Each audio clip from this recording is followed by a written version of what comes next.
Magandang umaga, ngayon po ay araw ng Sabado, February 3, 2024. Narito po muli ang update sa lagay ng panahon. Ayon sa Pag-asa, Northeast Monsoon o amihan pa rin ang nakakaapekto sa Northern at Central Luzon, habang trafo extension ng isang low pressure area sa labas ng ating PAR, nakakaapekto naman sa Mindanao. Ayon sa Pag-asa, mababa naman ang tsansa ng nasabing low pressure area na lumakas bilang isang bagyo, ngunit patuloy pa rin natin na i-monitor dahil posible pa rin ang pagbabago sa nasabing forecast. Ngayong araw, dahil po sa trafo extension ng nasabing LPA, asahan na maulap na halangitan na may kalat-kalat na pag-ulan at thunderstorms sa Mindanao.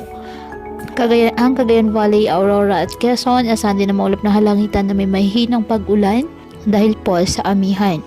Ang Ilocos Region, Cordillera Administrative Region at nalalabing bahagi ng Central Luzon, bagyang maulap nga sa maulap na halangitan with isolated light rains dahil po sa Northeast Monsoon.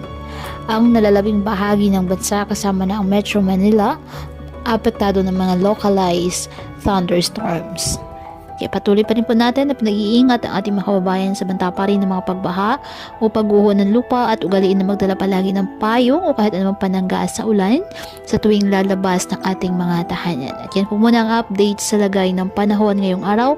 Muli patuloy po tayo na mag-ingat at palaging tandaan, God loves you. Stay safe and God bless.